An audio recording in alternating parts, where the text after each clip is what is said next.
बिस्मिल्लाहिर्रहमानिर्रहीम। मैं रजावर कमाल MPA हल्का PP 25 अपने हल्के के वाम से ये गुजारिश करना चाहता हूँ, जैसा कि मैंने 2 दिन पहले आपको ये बावर कराने की कोशिश की थी कि आने वाले 2 हफ्ते हमारे पूरे मुल्क में कोरोना वायरस के हवाले से नहायत अहम है।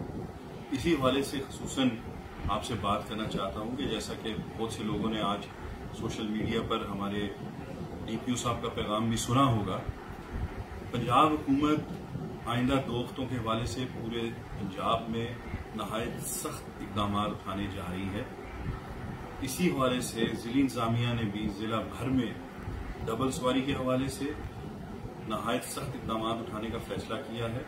तो मेरी अपने हल्के के वाम से ये नहायत मोतबाना गुजारिश होगी कि बिला जरूरत घरों से निकलने से बिल्कुल परहेज करें। खुसूसन मैं मुखातिब हूँ अपने नौजवान बेटों से, भाइयों से कि बिला जरूरत डबल सवारी की जो है वो परहेज करें, इस पे निकलने से इसकी पाबंदी का बाकायदा ख्याल करें, क्योंकि जो नौजवान तबका घरों से निकलता है वो ये समझ रहा है कि उसकी इम्यूनिटी बहुत अच्छी है, उसकी कुव्वत मुदाफ़ियत बहुत अच्छी है, लेकिन वो साथ ही साथ ये समझने से कासिर है कि ये बड़ा संगीन मसला है। और जब वो बच्चे घरों को वापस जाते हैं तो उनकी वजह से उनके बुजुर्ग और उनके बाकी जो रहने वाले अफराद उस घर में उनको कितने शदीद खतरात लाक हो जाते हैं। तो हमें भी कहा गया कि हम शायद उस तरह आगाह नहीं कर रहे अपने हल्के में लोगों को। तो मैं आपसे इसीलिए मैंने जरूरी समझा कि आपको बताऊं कि आने वाले दिनों में जो भी जिले इंतजामिया है, खुसूसन जो पुलिस है, ये बड़ा सख्त एक्शन लेगी डबल सवारी के हवाले से।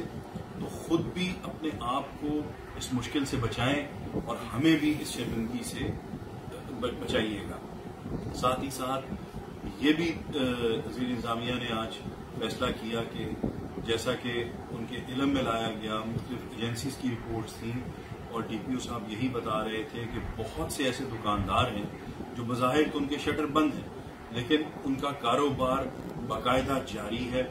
एक तो ये जो लॉकडाउन में जो दुकानें बंद हैं ये उनके साथ भी नाइंसाफी है, और दूसरा ऐसा करना मौजूदा हालात के तनाजुर में कोरोना वायरस जबकि एक बहुत संगीन मसला बना हुआ है, उस हवाले से ये एक खतरनाक अमल है। तो ऐसा कोई भी दुकानदार जो बज़ाहिर बंद हुआ और अंदर कारोबार जारी हुआ उसके खिलाफ सख्त तादीबी कार्रवाई करने का फैसला किया गया है। तो मैंने जरूरी समझा कि मैं आपको तंबीह कर दूं, आपको इल्तिजा करूं आपसे कि अपने आप को ऐसे किसी अमल से भी बचाएं, खुद भी बचें, खुद भी महफूज रहें और हमें भी इस शर्मिंदगी से बचाएं ताकि हमें भी ये किसी को ऐसी नाजायज सिफारिश, ऐसी नाजायज बात न कहनी पड़े। अल्लाह ताला मेरा आप सबका हामी और नासिर। बहुत शुक्रिया।